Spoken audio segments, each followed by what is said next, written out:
Hello folks, I'm here in my front garden and just wanted to do a quick video on the best palms for a temperate climate zone 7. So as you may know, DC is a borderline zone 7A, 7B city. So here in Maryland, I'm in Maryland, just north of DC. This is going to be a zone 7A, probably on the warmer side of 7A. And then down in the, in the northern parts of the city where it's sort of higher elevation, slightly higher elevation, that's probably gonna be a zone 7A.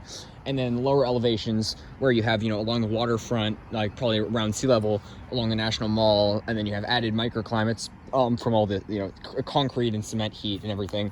That's gonna certainly be, it's listed 7B. So that's gonna be like the zone 7B for the city. So anyway, so this is a solid zone 7 city all around.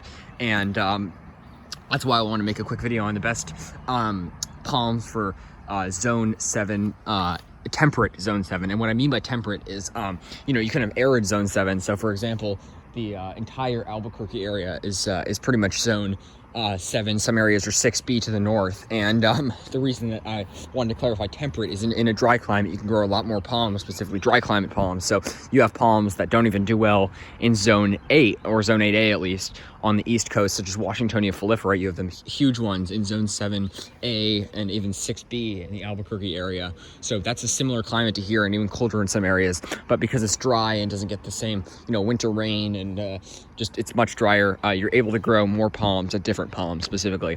So these and the palms I'm about to list as well probably wouldn't do as well in a dry climate like Albuquerque. So yeah, this is a temperate zone 7. Temperate meaning wet climate, seasonal weather, and cool winters, a lot of rain, not too much snow. Rarely do we get a lot of snow. So anyways, let's get on to the palms. Here we have I'll start with this one. This is probably the best palm. I guess I'll start with the best one first for really any cold climate, and this is needle palm Rhapidophyllum hystrix. This is the most hardy palm in the entire world, and people don't classify it as a palm tree. It's a palm, but when people say palm tree, it's a very loose term. It doesn't really mean much scientifically, but when people say palm tree, often they're referring to palms that develop large trunks. So as you can see, this palm already has a trunk on it, and it has two more ones emerging off known as suckers. So this is a suckering palm, a clumping palm. So you can actually cut those off, and it'll be a new palm if you can actually cut the trunks off. They're not quite big enough yet though. So they will develop trunks, and they can actually get trunks to be at least 4 feet tall. But because it's a very shrub-like, and they don't get a huge trunk like a coconut palm or a Washingtonia palm, for example, they will not. They're not technically. People don't consider them to be trunking palms. So yeah, but this is the hardiest palm. It's a very shrub-like palm, and like I said, it is multi-trunking, and it's got these needles, hence the name. And apparently they were used for sewing in the colonial days in the South. But you'd want to be careful because they're pretty. They're not very sharp right now, kind of soft, but as they get older, those things can be nasty. So just be careful reaching in there. Hardiest palm in the world, hardy to -20. So again, this video is about zone 7 because I live in zone 7, and a lot of places where you find needle palms in colder areas will be zone 7, but they certainly grow in 6, and supposedly they can be grown in 5B, and some people even say 5A. I don't know of any in zone 5A that are unprotected, but I'm sure there are some.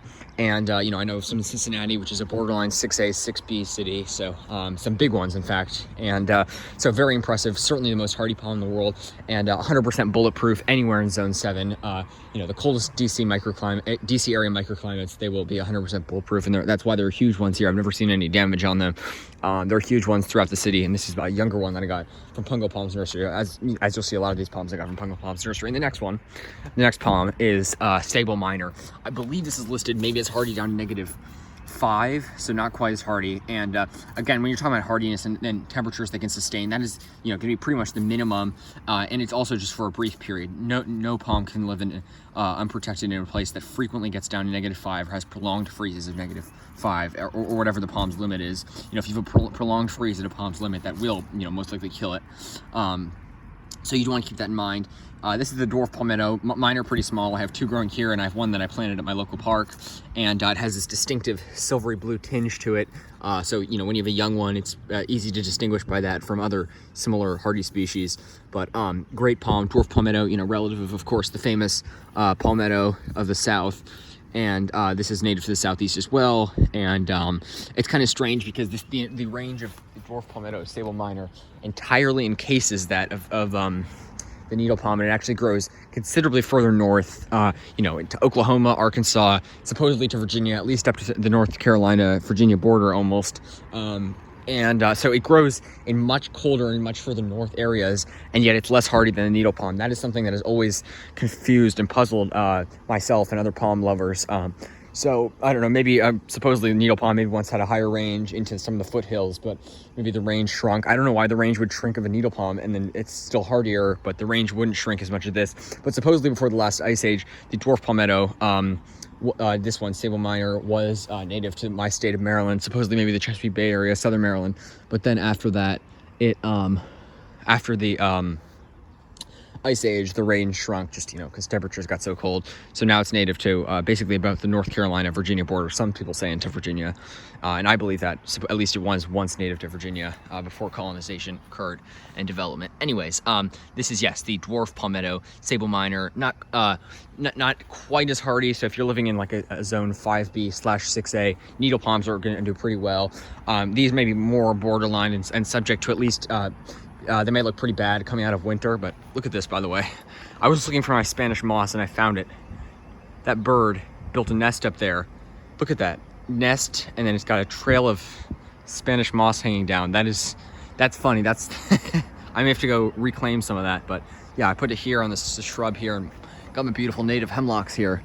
Anyways, moving on. So those two palms I just showed you, needle palm and dwarf palmetto, are 100% bulletproof in anywhere in zone 7, at least a temperate zone 7. I mean, I think any zone 7 you can find on the planet, they're going to be bulletproof. Now we come to palms that are less bulletproof in climates like this. So here, this is another dwarf palmetto, by the way, beautiful looking one. You can see that clearly a silver tinge. Obviously they're green fronds, but with that bluish silver tinge, very distinctive. Here we have Tragicarpus palms, and I have 3 species of similar hardiness, although this species, Tequil, very rare species, the Kumawan palm, but most people just refer to it as Tragicarpus Tequil, is actually the hardiest, although it's very rare. So mostly in a place where, you know, like DC, even though Tragicarpus Tequil is better success in a place like DC, you will see more Fortunae. I've never seen Tequil in DC. So this is Tragicarpus Fortunae, by far the most by far the most well-known and by far the most popular species of the genus, and yeah, commonly known as the windmill palm, Chinese windmill palm. It's native to the Himalayan foothills, you know, up to, I believe, around 7,900 feet. So very hardy, but in a place like zone 7, you know, while that is high elevation, it does get snow in its natural habitat. It's sort of like a subtropical climate, but up in the mountains.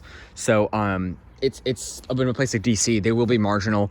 Although in the best microclimates, so for example, you know, in zone 7A, these are going to be pretty marginal palms. They're probably going to make it through at least a couple winters. Mine clearly made it through this winter, tiny little thing, unprotected. So that's pretty impressive to see. But, you know, that our winter was pretty mild. In a bad winter, it might kill it, especially a young one that's not well established. They get hardier. Their palms generally get hardier as they become established. But then if you get down into 7B, especially on the warmer end of 7B, they're going to start to be more foolproof. You get down into Williamsburg, I don't know where it's turned from 7B to 8A near Virginia Beach, but some of those areas are 7B, and you've got big windmill palms. That's where they're basically going to be bulletproof. Maybe in the worst of freezes, they'll die, but I mean, they're pretty much bulletproof there. So this is, I would say, a palm that you at least would want to try in zone 7, especially if you're more, I don't know, if you're more of a hardier grower and you like, I don't know, if you want to experiment and possibly have to put in protection. Anywhere in zone 7, even a cool 7A, probably the most you're going to need is like I would say even just C9 Christmas lights, which do actually, I mean, people think Christmas lights. When I first heard that about protecting palms, I thought that was like, I'm like, how do Christmas lights protect them? Well, Christmas lights actually are very effective methods if you get the right kind. Some are terrible. LEDs can be terrible and don't do anything. And, you know, because, you know, short out and everything. But if you get the right Christmas lights, C9 Christmas lights, C-9, those are very effective. I haven't used any yet, but I probably going to get some before this next winter season. And yeah, so what you just do is you wrap it around the trunk. Now with something like this, it's a tiny palm, but I could still wrap a little bit. And then you also want to cover the trunk or any exposed areas with mulch. So the thing about trunking palms, the reason those other palms that I showed you are so hardy is because they do not, they have trunks, and especially Sable Minor will develop an above ground trunk at a very old age. But the majority of their trunk is subterranean, so underground, so it's protected from the elements down there. Well, this palm, you know, like palms like Palmetto are actually much hardier before they develop a trunk, because the trunk's sort of like when their core sort of gets exposed and they become less hardy. So the trunk is what you want to be wrapping. You don't want to wrap the leaves, because then you can fry them and that can kill the palm. So you want to be careful how you wrap. But even a tiny palm like this, maybe just get a little bit of wrap. I don't know. You could also, there's bubble wrap methods. My point is, you're not going to need any insulation. If you're in like a zone 5, a lot of people will grow windmill palms and then put insulation, but they do get pretty big. They're not that quick, fast growers, so you have time. But even anywhere in zone 7, the most you're probably going to need is maybe like a little bit of wrap around the trunk, or some Christmas lights. And in a zone 7B, you may not need to protect it at all. Again, I didn't protect mine this past winter. So just be if you're 7A or 7B, just plan accordingly, and see how much of a risk you want to take. If you want to be on the safer side, put the little protection, maybe Christmas lights or something. If you're willing to take a risk, maybe leave it unprotected and see what happens. But again, you always want to be monitoring the weather. Like what I do, I just sort of wing it and play it by ear.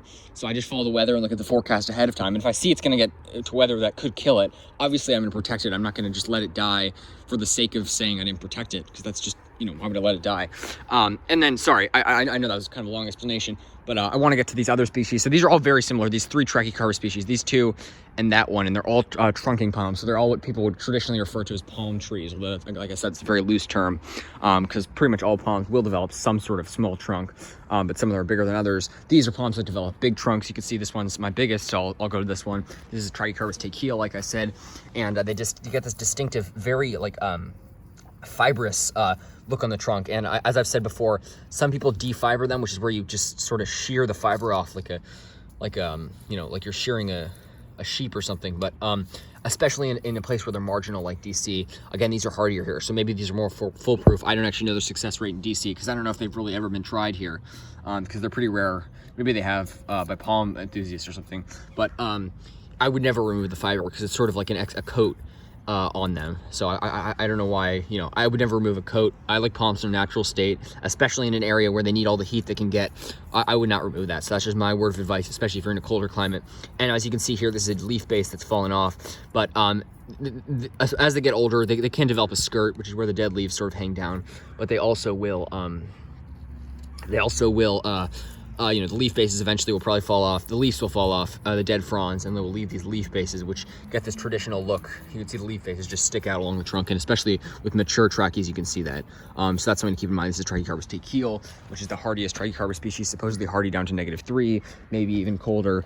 And then these 2 are about hardy to about 0, similar hardiness. This is Tragicarpus Urianas. It is unknown in the wild. And again, it looks kind of very bright green right now because it's immature, but once it matures up, it will look similar to the Fortunae, but it has stiffer leaves and smaller leaves, and it's a smaller palm generally. It only gets to about 8 feet.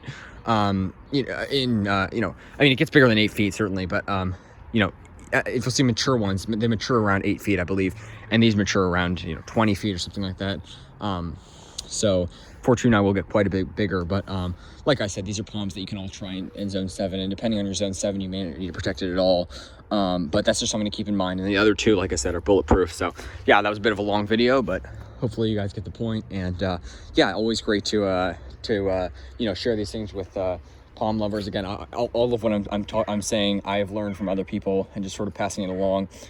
So yeah, there's a great community of palm lovers out there, and so happy to be a part of it. And yeah, thanks for watching. Stay tuned for more videos, folks. This is here in Montgomery County, Maryland, just north of Washington, D.C. So this is a zone 7A, so a little on the colder side of the zone 7, but this is a temperate zone 7. So thanks for watching. Stay tuned for more videos, folks. Take care, and yeah, have a good one. Stay safe.